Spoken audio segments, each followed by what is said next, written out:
My wife's cheating caused me so much pain. Now she's in the hospital and I don't know what to do. Will our marriage end like this? Earlier that morning, I kissed Marissa, whom I've lived with for 15 years, on the cheek and wished her all the best as she left for work. Marissa was a successful real estate agent who consistently earned impressive commissions and bonuses throughout our marriage. "Have a nice day," she said in the artificial realtor voice she often used, knowing full well how much I despised it and the image that accompanied it. Her slight smirk only made the situation worse when she stared at me intently, as if she had some secret she was hiding from me. Heading to the office, thoughts of the work piled on my desk consumed my mind. Since several reports were to be prepared by the end of the month, which was fast approaching, I knew that I had a lot of work to do. Arriving at the office at my usual time, 7:45 a.m., I put down my briefcase and went to the men's room to drink my morning coffee. But when I was standing at the urinal, a sudden sharp pain pierced me. It felt as if a blade had been plunged into my genital organ. The agony was unbearable and I couldn't help but scream in pain. My immediate supervisor, Alan Randall, who was using the urinal 2 cubicles away from me, heard my screams and quickly came over to check on me, anxiously asking what happened. I explained that I felt like I was on fire looking into the urinal. We both saw a greenish discharge coming from me, which caused me extreme disgust. "Okay," Greg Allen said, trying to calm me down. While we discussed what to do next, Alan suggested that I go for an examination and let him know what the doctor would say. I complained that I needed to finish all the reports, but he assured me that there was no need to worry and that he would take care of them. He advised me to focus on taking care of myself and let him know if I needed to take a few days off, as I had enough sick leave. I thanked him and apologized for the situation, to which he replied with understanding, saying that everything happens in life. He said it with a mischievous smile, trying to cheer me up. After washing up, I went back to my office to get my briefcase. After informing my secretary that I would be away the next day and possibly longer, I decided to visit my regular doctor, but since his office was on the other side of the city, I doubted I would be able to get an appointment with him that day. Instead, I decided to visit an urgent care center a few blocks away. I provided samples and waited for analysis in the waiting room, even though the wait seemed endless. It was only 30 minutes before a nurse appeared and called my name. "Greg Watson," the young woman announced. I looked up and saw that she was gesturing for me to come over. Her gaze made me feel small, like an insignificant bug. Curious about her behavior, I got up and followed her as she directed me to the observation room. "Please have a seat, Mr. Watson," she said in a cold tone. I obeyed and watched her as she sat down studying the paper in front of her. After taking my readings, including blood pressure and temperature, the nurse wrote down everything and then turned to me. "The doctor will be here soon," she said, and left the room. A few moments later, a knock on the door announced the arrival of an elderly man in a white coat with a folder. "Mr. Watson, I'm Dr. Smith." He introduced himself, sitting down at the table. "The results of your preliminary tests indicate a rather severe case of gonorrhea." Shocked, I asked how this was possible. Dr. Smith explained gonorrhea is a sexually transmitted disease. "Mr. Watson." He then prescribed me an antibiotic and advised me to abstain from sexual activity for at least 7 days after the end of treatment. If the symptoms persist, he advised me to contact my doctor. He then informed me that additional tests would be conducted. I was told that I might have to wait a few weeks or more to get the results, and I was asked to provide a list of everyone I had been intimate with recently. I explained that in my entire life I had been intimate with only one woman, my wife. The doctor looked at me with pity and then focused on my medical record. I asked if I could have contracted it from her, but the doctor explained that she might not always have symptoms or might mistake them for another infection. It is important to examine her as soon as possible to minimize the risk of serious complications. Handing me a package of pills and having me sign several forms, the doctor reminded me of the need to take care of myself and advised me to consult a doctor before leaving, completing the paperwork. I thought, great. Then I called my boss Greg to tell him the news.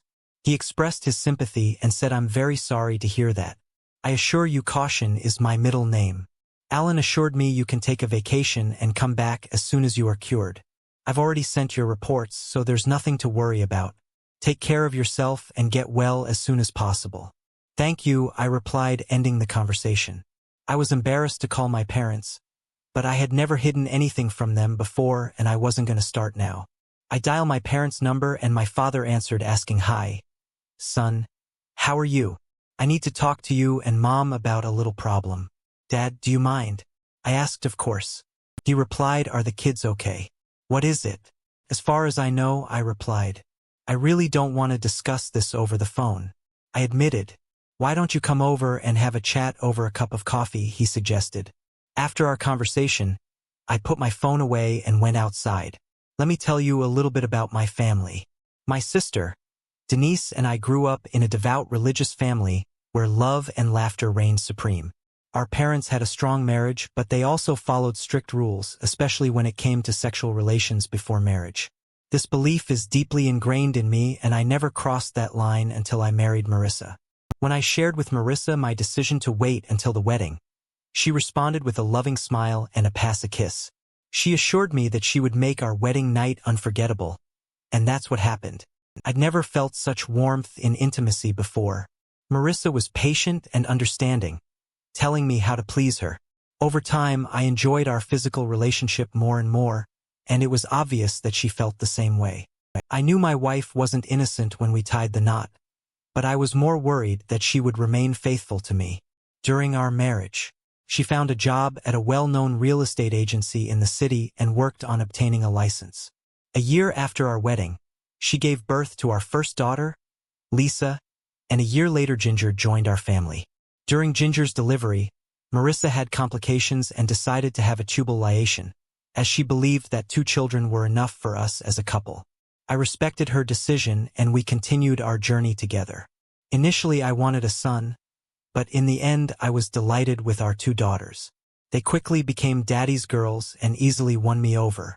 When Marissa returned to work after maternity leave, she threw herself into her job.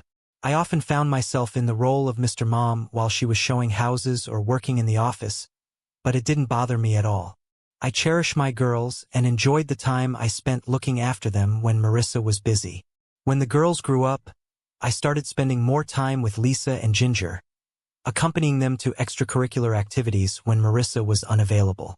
Lisa was fond of music and enjoyed taking piano and guitar lessons, while Ginger excelled in sports, playing softball and soccer. But over time I noticed that Marissa began to leave more and more often. She frequently had to attend seminars outside the city, which made her unavailable.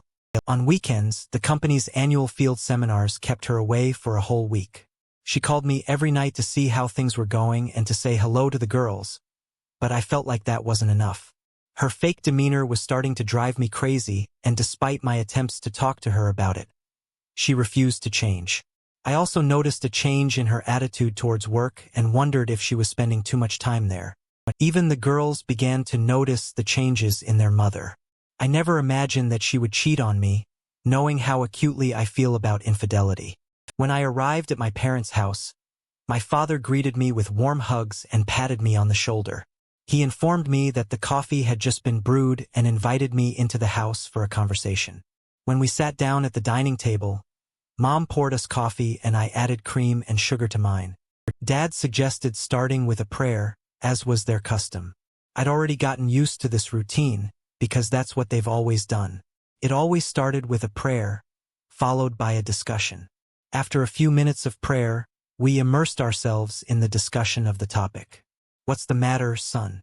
my father asked. "I have just returned from the urgent care clinic. I was diagnosed with gonorrhea." I confessed my father's reaction was a quiet shock. I had great respect for his ability to handle any situation based on honesty. "Were you careless?" he asked after a short pause. "No, Dad, never," I assured him. I informed him that Marissa is the only woman I've ever been with. He nodded in agreement. "I believe you, son," he replied. "I just wanted to hear it from you. So what are you planning to do?" Mom asked. "I don't see any other option but to divorce her because of this." I replied, "It's going to be hard for the girls." She said yes, but they're old enough to understand. I assured them. Besides, I can't just ignore the situation.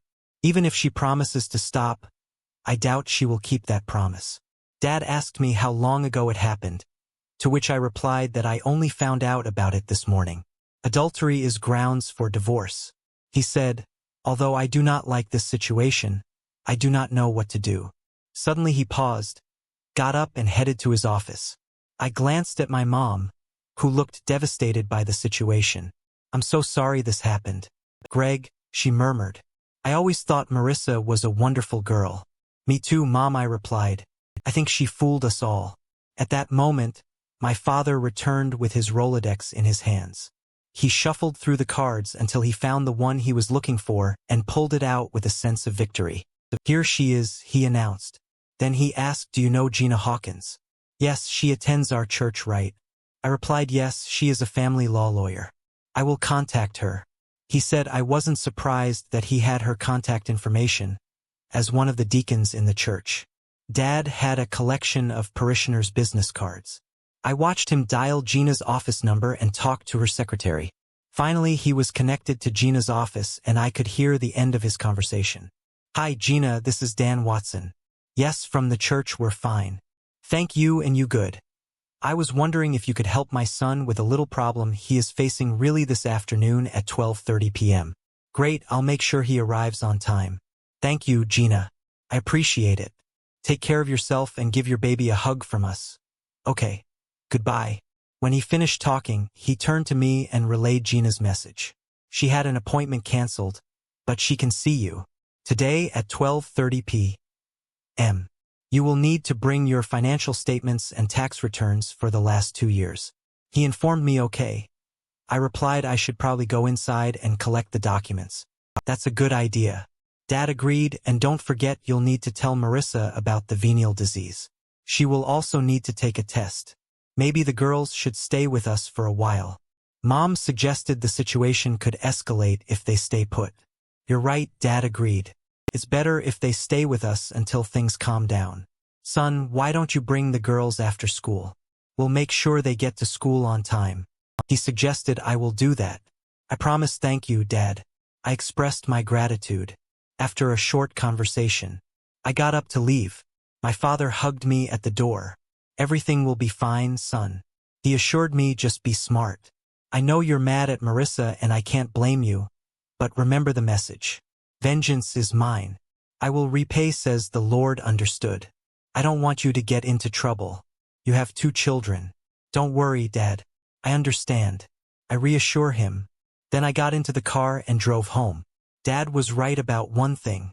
I was determined to get back at Marissa and her many lovers. After being devoted to her for over 15 years, I was devastated by her betrayal. When I got home, I started searching my files for old tax returns and then rummaging through Marissa's things to find her returns as well. It had been about 8 years since she insisted on filing separate declarations. She offered to file the documents separately so that we would not overpay taxes, and at the time I found the idea reasonable. But after receiving her tax forms, I discovered the true motive for her desire to file the declaration separately. It turned out that she received significantly more bonuses and commissions than I expected. Confused about where the extra money had gone, I conducted further investigation by examining a folder with bank statements. To my surprise, they were from a bank that we usually didn't use. When I carefully examined the last statement, it became clear that there was more to her financial situation than I had previously assumed. Studying the documents, I couldn't believe that she had saved almost $1 million in the last 8 years. What was her plan? I thought, was this part of her exit strategy? Was she planning to leave as soon as the kids went to college? I carefully put the statements and tax forms in a folder and headed for the car just as I was about to leave.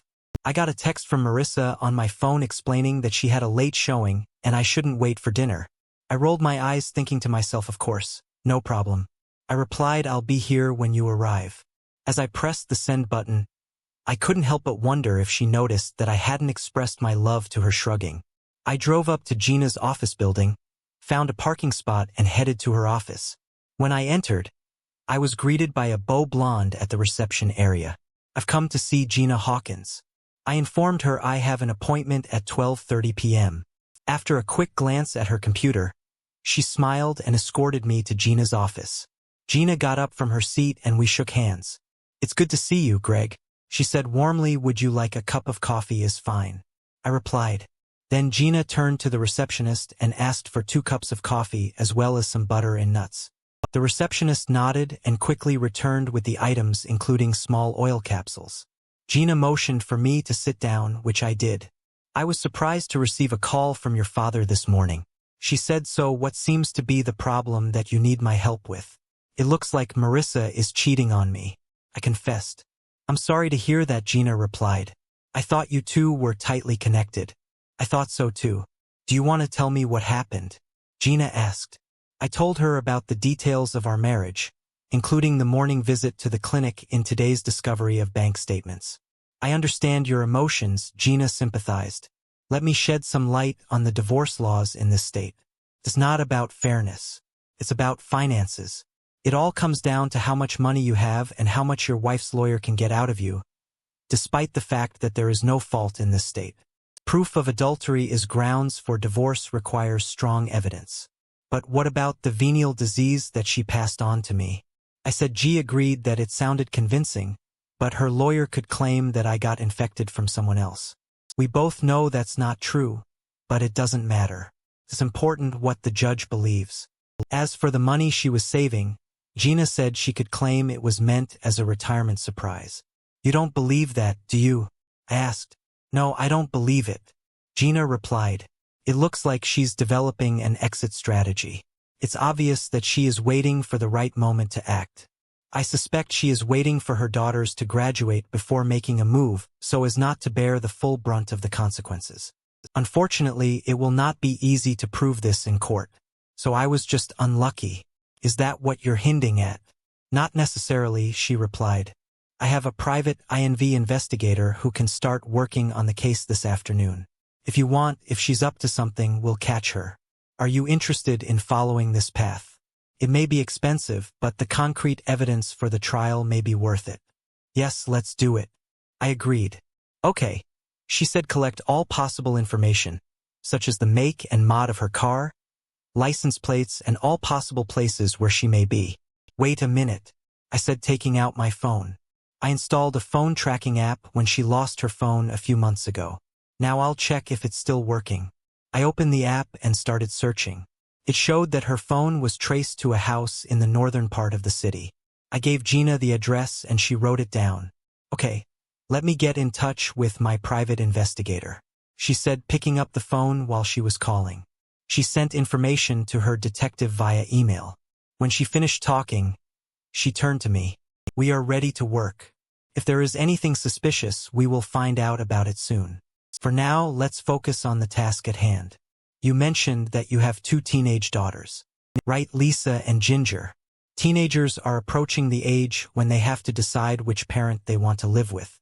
In a conversation with a lawyer, I expressed a desire to seek custody. She informed me that the courts usually grant primary custody to the mother, but we can still try. Does Marissa spend much time with the children? I said that she often goes out in the evenings.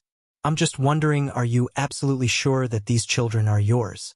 I believe so, but does it really matter? My name is on their birth certificates. I was the one who took care of them, changed their diapers, and provided for their needs. I understand what you're getting at, she replied, but in any case it would be nice to get confirmation. I can provide you with information about a laboratory where you can get a test kit. They usually process them quickly. All right, I agreed. She then asked about how we live. What's wrong with your house? Are you buying or renting? I replied that neither one nor the other. In fact, the house belonged to my grandparents, and after their death it passed into a family trust. In the name of my parents, they kindly allowed us to live in it with relief. My interlocutor noted okay, so I won't have to deal with the mortgage. I assured her that it was true. Then she mentioned the possibility of dividing the property in the house, such as joint bank accounts and similar things, which are usually divided equally. She promised to provide a list of tasks that need to be resolved as soon as we discussed everything I asked. Is there anything else? Not. Now I'll start the paperwork, but let's wait to see what my private investigator finds before moving on. But please fill out the checklist. Should I have a personal conversation with her? I thought about it. Perhaps that would be wise. She suggested at least tell her to get tested for sexually transmitted diseases, so you won't be responsible if she spreads the infection. That makes sense. I agreed after filling out the documents. She gave me a checklist and a card with the name of the laboratory. Is there anything else? I asked. That's all for now. She replied, you can go and do it. We will inform you as soon as we receive information from the investigator. You can find out about the fees for my secretary and Greg. Yeah, I replied, don't make any hasty decisions. We'll get through this. It may not be easy, but everything will get better. She warned. I understand, I assured her, thanks for the help. You're welcome, she replied. We will keep in touch with these last words. I left, prepared a check for the prepayment, and went to the laboratory after receiving the test kit. I went to the bank to review most of the notes left by Gina. After that, I returned home. Most men might have preferred to drown their grief in alcohol, reflecting on the situation and considering its consequences, but I didn't do that. Although it hurt, I didn't let it consume me. I have never felt such strong feelings of anger and betrayal before. Despite this, I have never consumed alcohol, as it was a rule of my upbringing. My parents didn't drink, and neither did I. Instead, I made myself a cup of coffee and sat down at the table to collect my thoughts, but I didn't have time to reflect on my emotions. As my 2 children happily enter the house, it was their usual time to return home after a bus ride, but they rarely saw me waiting for them. Dad, you're back, exclaimed Lisa. Are you okay? Why are you home so early? Ginger asked. It was a hectic day. I explained. Why don't you and your sister pack up to stay with your grandparents for a couple of days? Why, Daddy, asked Ginger. What's going on? Is there something wrong with Mom? Yes, something is wrong, I admitted, but no, your mom and I didn't fight. It may happen. Later, did you catch her cheating? Lisa asked, catching me off guard. I stared at her, wondering how much she knew. Why are you asking? I asked. Lisa looked away, clearly uncomfortable. I overheard her on the phone several times. She admitted I didn't hear everything, but she used her fake voice. I sighed, knowing full well what kind of voice she was talking about. And what did you hear? I asked. I'm looking forward to our next meeting. My love, said Lisa. I missed some points of the conversation and she was laughing like a child. It didn't feel like an official conversation. I'm sorry I didn't tell you sooner, but I know you don't like gossip, she confessed. It's okay. I reassured her, hugging her. Besides, Lisa mentioned she's been acting strangely lately. It seems that she does not have the time and desire to communicate with us. Do you share this opinion? I asked. Glancing at Ginger, she nodded before saying yeah, like she doesn't want us to bother her or anything. I reassured them. Well, you can bother me anytime you want, and hug them both. But first I need to take a swab from both of your cheeks. Cheek swab? Ginger asked, opening the analysis kit. I confirmed yes, my lawyer advised me to do a DNA test. Don't you think we're really your children? Lisa asked. I do, but wants to be sure, so you're getting a divorce? Lisa asked. It looks like it, I confirmed. Is there any way you can forgive what she did? Ginger asked. I don't think so, I replied. She gave me, let's say, a gift. I had to see a doctor this morning. Lisa almost burst into curses. Oh no, she said hesitantly. It's okay, honey. I've had the urge to swear more than once today. I comforted her. Now let me take some samples from you. I gently swabbed the inside of Lisa's cheek and then did the same to Ginger. When their samples were in the kit, I took a sample from my own cheek and placed it in a separate vial. So you two go upstairs and get enough supplies to last a couple of nights. You should be back here in 15 minutes. I reminded them not to forget their homework. They retired to their rooms to pack their things while I prepare a set for lab tests. According to the plan, it was necessary to take the children to their grandparents and then return to the laboratory. As we were driving, Lisa asked Daddy, if you and Mom get divorced, can I stay with you? Ginger replied, yes, me too. I hope so. Girls, I will ask for custody, but just so you know, the courts usually side with the mother. I don't want to leave you with her. Lisa expressed her feelings. I hate her for what she did to us. I thought about telling her not to hate her mother, but in the end I didn't say anything. We felt the same way. I understand how you feel, honey, I reassure her. Just remember, no matter what happens, I will always love you and I will always be there for you. Tears welled up in Lisa's eyes as she answered, "I love you too, Daddy." Seeing the children's tears only made me angrier. At Marissa, I silently vowed to make her pay for what she had done. While my father's words about revenge were ringing in my head, we finally drove up to my parents' house. I hugged my parents, promising to call them later, and then watched the children enter the house with their belongings. When we went out on the porch, my father was already waiting for us. The girls hugged him before going inside, and I hugged him too. Mom joined us, exchanging greetings until I mentioned that I needed to get to the lab before it was too late. "Are you okay?" my father asked. "I am as fine as possible under the circumstances," I replied. He assured me that they would pray for me and asked me to inform them about the situation with Marissa. "Absolutely, but I'm not sure when it will happen," I said. Mom comforted me by saying that I could call any time, after which I hugged her and said goodbye. "I better go," I said, getting ready to go to the lab. Back in the car, I drove to the lab, arriving half an hour before closing time. I handed over my analysis kit to the administrator.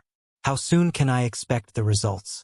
I asked. "We have to deliver them to you by the end of the week," she replied with a smile. "Great, thanks," I said, leaving the lab and heading back home. On the way, I decided to call Loretta, Marissa's older sister. I put on a Bluetooth earphone and dialed her number. Loretta answered on the second ring. "Hi, Greg, how is my beloved brother-in-law?" she greeted me. "I feel better," I replied. "I have a question for you, if you have a minute, of course," she replied. "Have you talked to Marissa recently?" I asked. "Not since we visited you last month," she admitted. "Is everything okay?" she asked worriedly. "No, it's not okay," I admitted. She listened in silence while I briefly explained the situation. "Oh my God," she exclaimed. "I don't want to upset you, Greg, but it looks like she's going back to her past behavioral habits." I asked. "Yes, she was quite wild when she was young. She went through men the way most people go through socks and cheated on almost every boyfriend. This behavior continued throughout high school and college. After she met you, she seemed to settle down, and I thought she'd forgotten all about it. She said that she had met her soulmate and would no longer lead such a life. I didn't tell you anything because I thought she had changed." "I'm sorry. I probably should have told you. It's okay," I said. "It's not your fault. As far as I can understand, you wanted to kick her out today and find out if she could stay with us." "Yes, actually, yes," I said. "In case you don't mind." I heard her sigh on the phone. "I think she can stay with us for a while, at least until she gathers her thoughts. Frank may not be happy about this situation, but I assured her that I didn't want to cause any problems. She assured me that everything was fine and Frank would handle it if needed. I thanked her for her understanding and said I would let her know when she left. She thanked me and asked how the girls took the news.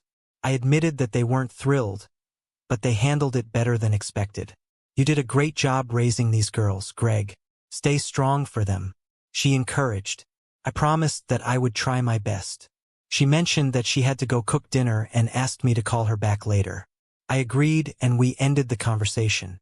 After warming up the leftover meatloaf for dinner and watching the news, Gina called me. "Hi, Greg," she greeted me when I picked up the phone. Glancing at my watch, I noticed that it was a little after 5:30. "Hi," I said. "Are you working late tonight for you?" "Yes," she replied. "I have just received the first data from a private investigator. It seems that your wife led a rather active lifestyle. She has been with 3 different men since 1:00 in the afternoon. 3 men in one day," I exclaimed. "When does she find time to work exactly?" She confirmed. "I will send the information to your email, including photos, videos, and a summary of the report. I recommend skipping the video but listening to the last few minutes to get important information.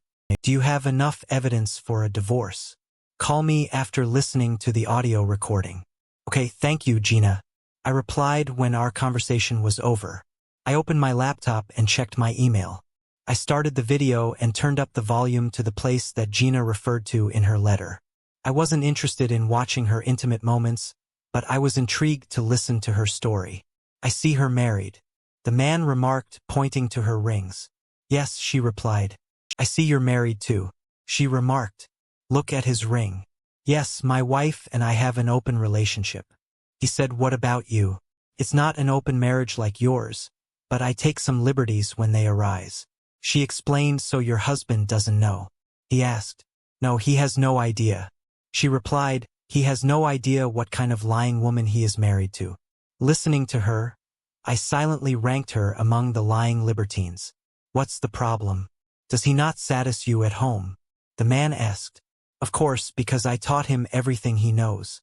She replied, did you teach him? The man asked, surprised. Was he inexperienced before you tied the knot? Oddly enough. Yes, she replied. Imagine a 23-year-old guy who has never been with anyone.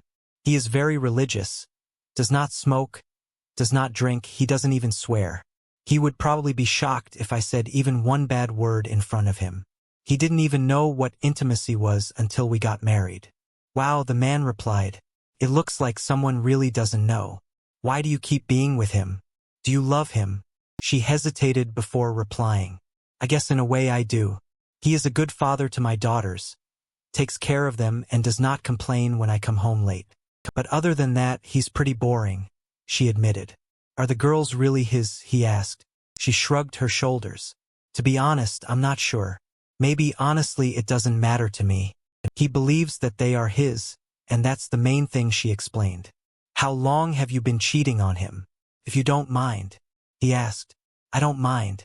She replied, I've had affairs throughout my marriage, and he still hasn't figured it out. No, he doesn't understand anything. He's never been with another woman, so he didn't even notice. She said, that's the way it is. She said. A wave of disgust swept over me when I realized the extent of her betrayal throughout our marriage. Are you planning to stay with him? Yes, for the time being, at least until the girls graduate from high school and go to college. She replied, it's still 4 or 5 years away. By then I'll have everything ready to leave. Why wait, what is it? He asked. Because the courts usually award custody to the mother, and the last thing I want to do is stay with 2 teenage girls. She explained, what are your plans after that? I'm planning to celebrate. Maybe I'll have fun with a group of friends. Maybe I'll go on a cruise or move to Costa Rica. Who knows, she mused aloud. Oh, I have a few potential suitors. He remarked. Do you think you can escape for the weekend? He asked. Of course. She replied. I can always say that I have a mandatory seminar. Greg will buy it. Just let me know when you're free and we'll plan everything. You have my contact information. Yes, she replied with a grin. He looked at his watch and realized that it was late, which meant it was time to leave. I can't wait to see you again, honey. He said, I feel the same way. She replied.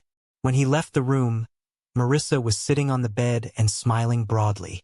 Oh, Greg, she whispered into the empty room. You have no idea what awaits you.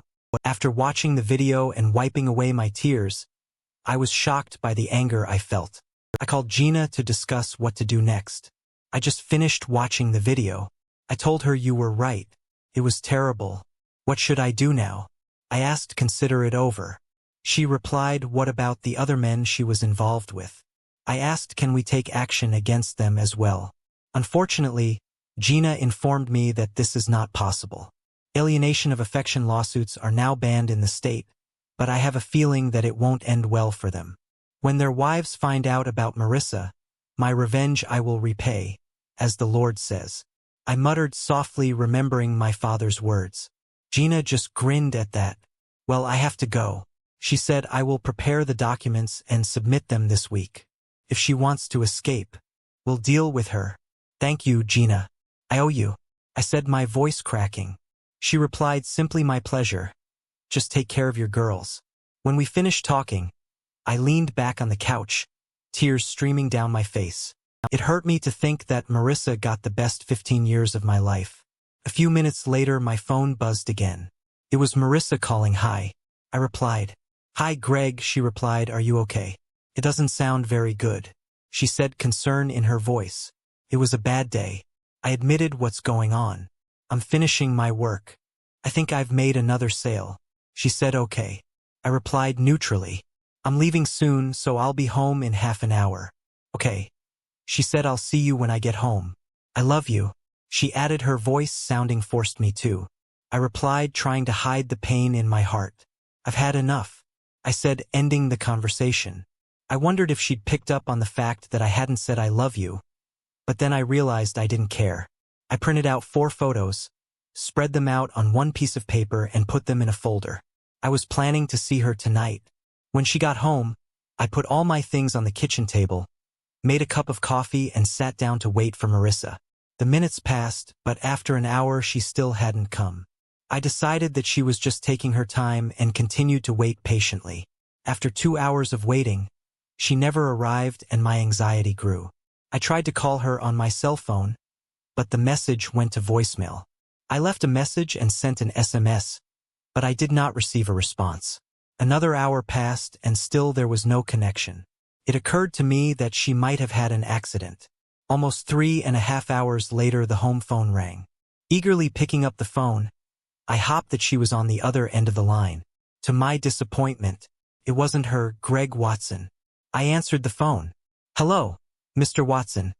This is Angela Barnes calling from Mercy Hospital. Are you Marissa Watson's husband?" "Yes, she's my wife," I replied. "Unfortunately not for long. Mr. Watson, your wife was in an accident and is currently undergoing treatment here. Could you come to the hospital as soon as possible?" "Yes, of course," I replied anxiously. "Is she going to be okay? What happened?" "I'm very sorry, sir. I cannot provide this information," Angela replied. "Her doctor would like to talk to you personally upon arrival. Just ask to be called to the front desk and they will help you," she told me. I thanked the other person gratefully and ended the conversation. Curious about what was going on, I carefully put the photos in an envelope and placed it in my jacket pocket. After considering whether to call Dad or Loretta, I decided to hold off until I knew more details. I got in the car and went to the hospital. Once inside, I went to the courtesy counter and introduced myself to the woman behind it, giving my wife's name as a patient. After checking the information about Marissa on the computer, the woman turned to her colleague and asked her to accompany me to the intensive care unit. She readily agreed and motioned for me to follow her. When we reached the intensive care unit, the uniformed policeman met us and asked Mr. Watson. After confirming my identity, I followed the officer inside. "I'm Officer Simpson," he introduced himself. "I was the one who arrived at the scene with your wife." "What happened?" I asked. "She was driving through the intersection of 3rd in Main when a truck collided with her car. The other driver was intoxicated, ran a red light and hit her car from the driver's side." He explained. "I'm really sorry." He said it's all right. I reassured him. Her car was towed to a landfill. "Unfortunately, there's not much left of it," he told me. The officer handed me the business card of the tow truck company and said if there's anything I can do to help, call me. I thanked him and took the card. As he was leaving, a man in a white medical coat approached me and asked Greg Watson. I confirmed that it was me. The man introduced himself as Dr. Blake, the doctor in charge of my wife's treatment. He asked if we could talk, to which I agreed. Dr. Blake led me into a small room, closed the door and sat down at a small round table. I took the seat opposite him. I immediately asked about my wife's condition. Dr. Blake explained that she had several broken bones, internal injuries and severe head trauma. She was currently in a medically induced coma. To help her recover, I asked if there was anything else and Dr. Blake informed me that my wife had gonorrhea. I admitted that I only found out about it in the morning. "Have you been prescribed any treatment?" he asked. I confirmed that I had. "That's good to hear. But there is something else. Our preliminary tests show that she may have HIV. We sent her blood for a comprehensive analysis, but it may take several days or even weeks before we receive the results. Have you ever been tested for HIV?" I replied that I was not sure. "They took my blood at the clinic today, but I'm not sure if they tested it for HIV." I confessed. "I recommend making an appointment with your doctor as soon as possible, ideally tomorrow. The sooner you get tested, the better. If you or your partner get positive results, it is important to discuss this with your doctor. If you follow the rules of safe sexual intercourse and take prescribed red medications, you can lead a relatively normal sex life," the doctor explained. He stressed that the recovery time varies from 10 days to 2 weeks, depending on the treatment process. I asked if I could see her right now, to which the doctor replied in the affirmative. He noted that she would really need my support at this time. After expressing my gratitude, I shook his hand before entering her room. When I entered the room, I saw her bandaged body with a cast on one leg that reached to her hip. Her face was covered with bruises and several cuts were neatly sewn up. She looked like she had walked through a battlefield. After praying for her, I carefully removed the ring from her finger. I put the ring in an envelope with the photos and wrote her name on the front. I closed the envelope and handed it to the nurse who was taking care of her. "Could you make sure she gets this when she wakes up?" I asked, of course. The nurse replied, "Please put this on the tray over there." She added point to an empty tray on wheels next to it. "Thanks," I muttered, placing the envelope on the tray in Marissa's line of sight. I took one last look at the woman lying on the bed. Despite my contempt for her actions, I couldn't look at her calmly in this state. Noticing that there were still rings on her, I carefully took them off and put them in my pocket. "Goodbye, Marissa," I whispered softly. "I'll be visiting you again soon." The nurse smiled at me as I left the room on the way home from the hospital. I called Loretta to inform her about the situation. I was struck by her reaction when I shared the news about the incident and the doctor's diagnosis. "Greg, you know Frank won't let her stay here if she's HIV positive. She said I understand that it will be safe, but he does not want her to be near the children. I cannot go against his wishes in this matter, since her parents retired several years ago and moved to Florida. This option is out of the question. In that case, I guess I'll have to find her an apartment," I suggested. "I think this is the best option." She agreed. "I'm sorry, Greg, but I can't prioritize her over my family. She made her own choices and is dealing with the consequences herself. It doesn't bother me. If you find something, I'll help you move her things. But after that, I'm done." "I understand," I replied. "I don't blame you.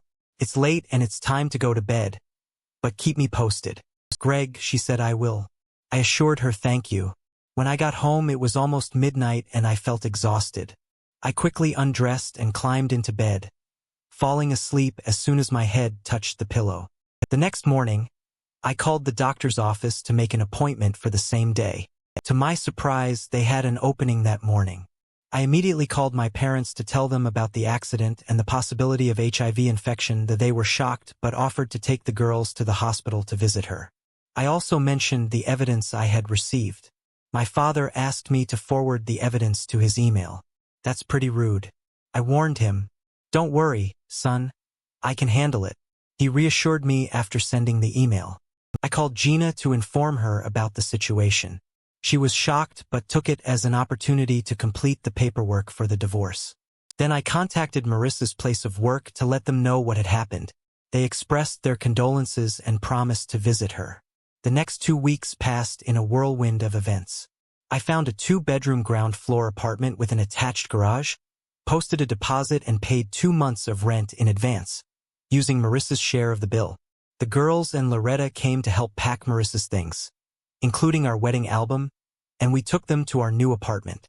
I received a DNA lab report confirming that both girls were mine, and it made mile a mile. I met with the insurance agent to inspect Marissa's car. I was thinking about how she managed to survive the accident, and this idea was supported by the insurance agent. Her car was involved in the accident, so she will receive a check from the insurance company. I took her things from the wrecked car and took them to her apartment. A week later, Mom asked if I had visited Marissa recently. I admitted that I hadn't since the day of the accident. Why, Mom asked, just curious. She said it's obvious that she doesn't care about all of us and she's ready to run away. I will give her the freedom she craves, but not when she expects it. I replied. 2 weeks after that fateful Monday, I visited a doctor. The gonorrhea that Marissa had transmitted had gone away, but the doctor was still monitoring for possible infections. The physical pain in my groin subsided, but the emotional pain in my heart took much longer to recover. I called Alan and told him that I would be back at work the next day, which made him very happy. Later that day, I got a call from the hospital saying that Marissa had come out of an induced coma. The nurse on the phone said that they were conducting tests and examinations and invited me to visit her that evening.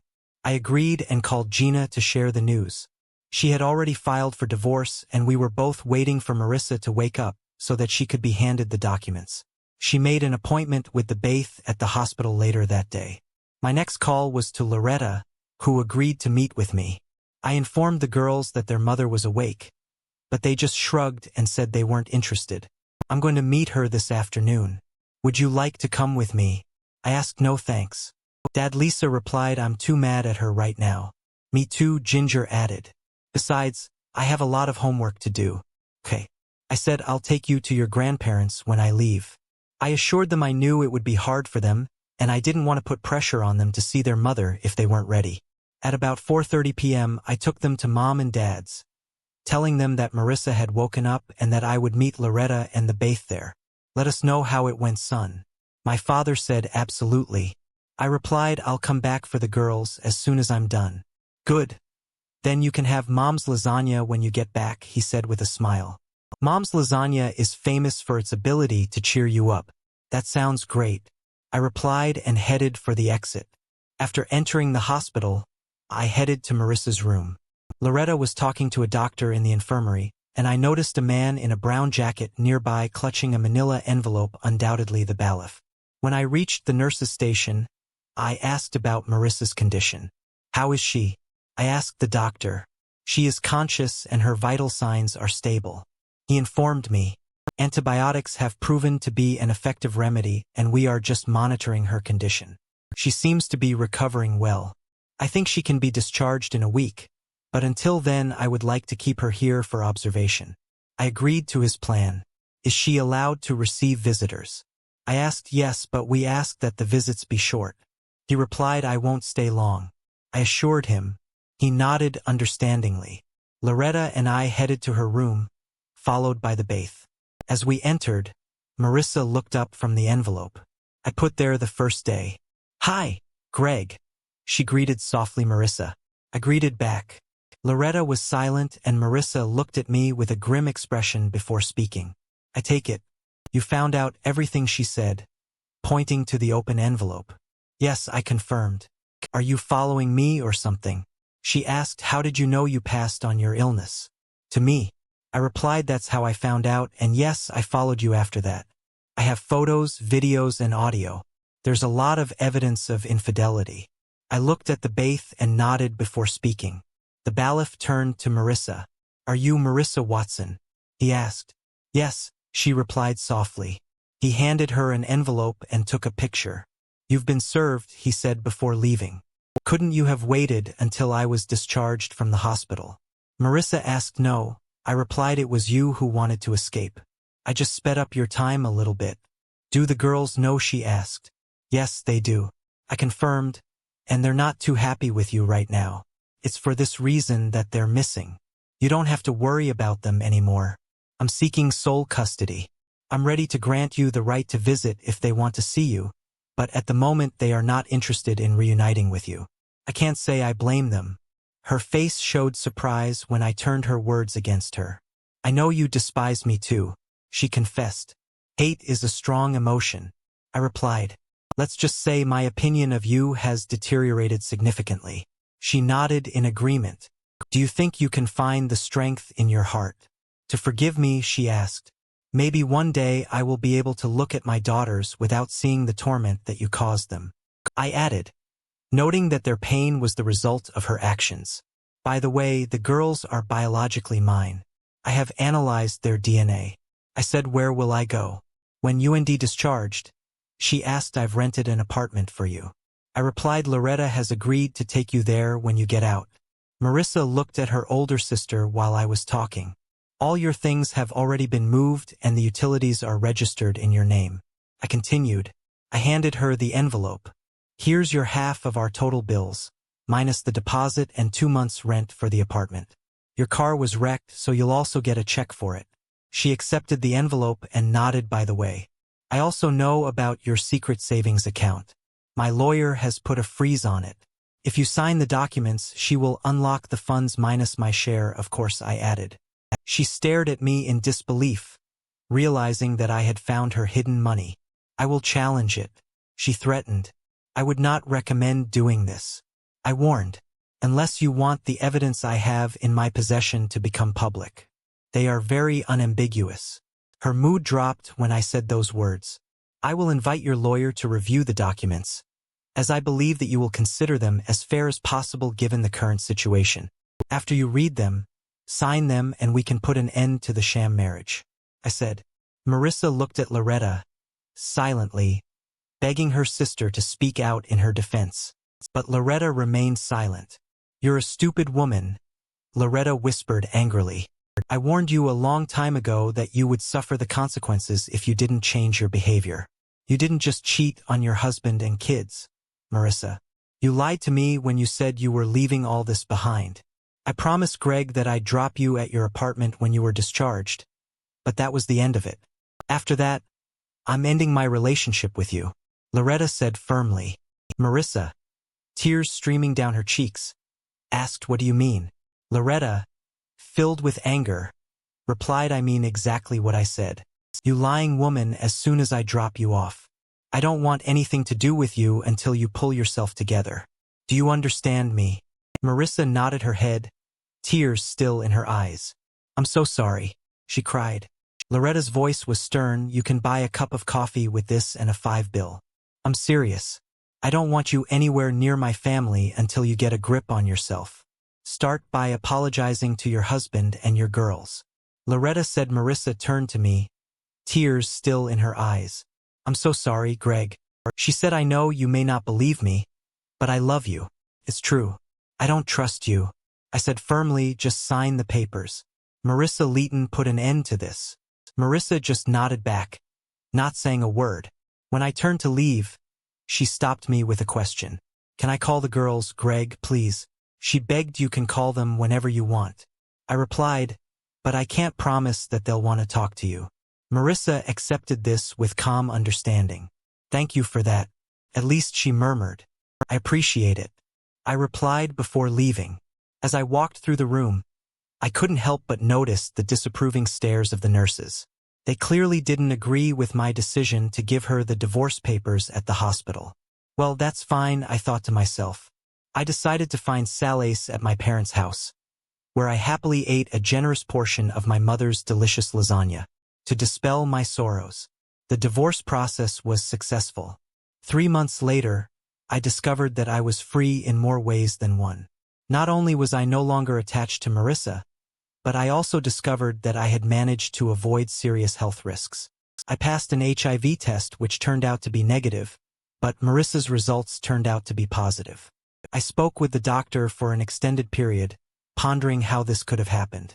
Prior to learning about it, Marissa and I had been intimate. A week earlier, the doctor explained that Marissa may have been infected. After Gina, a classmate, handed me a check for a little over $415,000, half of the funds Marissa had hidden in her house. Knowing I didn't need all that money, I decided to split it into 2 accounts for our daughter's future college expenses. Life continued for the 3 of us. Lisa and Ginger were my main motivations for persevering. Being a single father to 2 teenage girls wasn't easy, but with my mother's support and advice, I managed to overcome the challenges. I didn't keep tabs on Marissa, but according to the girls, she was gradually adapting to her new life post-divorce. It took nearly a year, but eventually the girls began to rebuild their relationship with her. After she finally apologized, though it was a lengthy process, they eventually managed to spend time together, even if it was only for half a day. After purchasing a new car, Marissa returned to the real estate industry at a different company. However, news of her questionable behavior surfaced and management was displeased. According to her colleagues, she chose to resign before facing termination and landed a job elsewhere, albeit with her true identity. Meanwhile, at church, I noticed several single women vying for my attention, often sending me home with various dishes. I frequently baked pies, made casseroles, and even cooked lasagna. It turned out my daughters were eager for me to resume my personal life. Come on, Dad, you have to start dating again, Lisa urged. It's not good for you to be alone. I don't even know where to begin, I replied, and I'm not alone. I'm very interested in you too. We won't be here forever, Ginger interjected. It's time for you to prove yourself. Daddy. Encouraged by my daughters, I mustered the courage to approach a woman and invited her to dinner. I couldn't believe it, as I glanced at my youngest daughter, surprised by her sudden insight into dating. I thought, I suppose I can give it a try. On a Wednesday evening, while standing in line at a church coffee shop, I unexpectedly ran into Rhonda Carson a few years earlier. She had tragically lost her husband in Iraq and was now raising a teenage daughter alone. Rhonda was one of those kind women who often sent me home with a casserole for dinner. "You're doing great, Greg," she said. "And what about you?" I replied, "I'm fine, and I really enjoyed the casserole you made for me last week." "Thank you. Are you managing raising your girls alone?" she asked. "It can be tough at times, but I can handle it." I replied, "If you're managing well, then you're managing well." She giggled, "And what about you? I heard you have a teenage daughter too. It's challenging to do everything alone." She admitted. "I understand," I replied.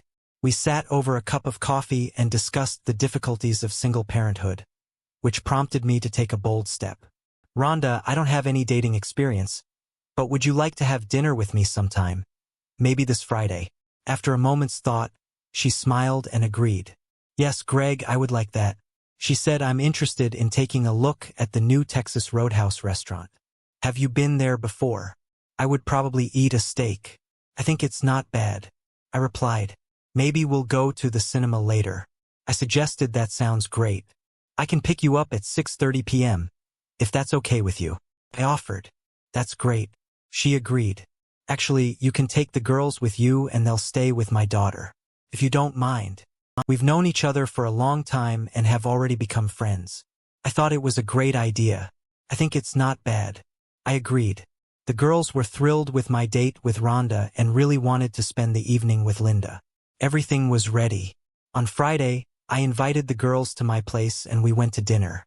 Rhonda looked amazing in her denim skirt and we had a great time, although we never made love that evening. She gave me a passionate kiss. When I drove her home, I noticed 3 pairs of eyes looking at us through the window of her house, and I could have sworn they were exchanging greetings. "That was the most fun I've had in months," Rhonda exclaimed as I put my arm around her shoulders. "I agree." I replied, "What if we do it again soon?" She suggested we could send the girls to the cinema and be alone at home. She said, running her hand over my leg. A rush of desire swept over me. "I think you're up to something," I said with a smile, running my hand over her silky, smooth leg. I could feel the girls getting excited about our date. I must admit I felt pretty good too and enjoyed talking to Rhonda, although I wasn't sure if anything long-term would come of it. I was willing to take the risk. I started a new life, a happy life, and my daughters were happy about it. They treated their mother with caution and could not fully trust her in personal matters. One early Saturday morning, Lisa and Ginger showed up at my house, but had to stay with Mara until Sunday evening. They were crying bitterly. When I met them in the living room, Lisa said that she found her mother in bed with an unknown man, and 10 minutes later an unknown woman appeared on the doorstep of the apartment and attacked Marcia. As it turned out, it was the wife of the man Marcia spent the night with. As Amara ended up in the hospital due to a head injury. The jealous woman physically harmed Marcia because my ex-wife slept with her husband. After hearing this terrible story, I calmed my daughters and took a deep breath. Apparently, Mara was not going to lead a normal life. She was attracted to a respectable sexual relationship. Since then, I've been forbidding my daughters to stay the night at their mother's.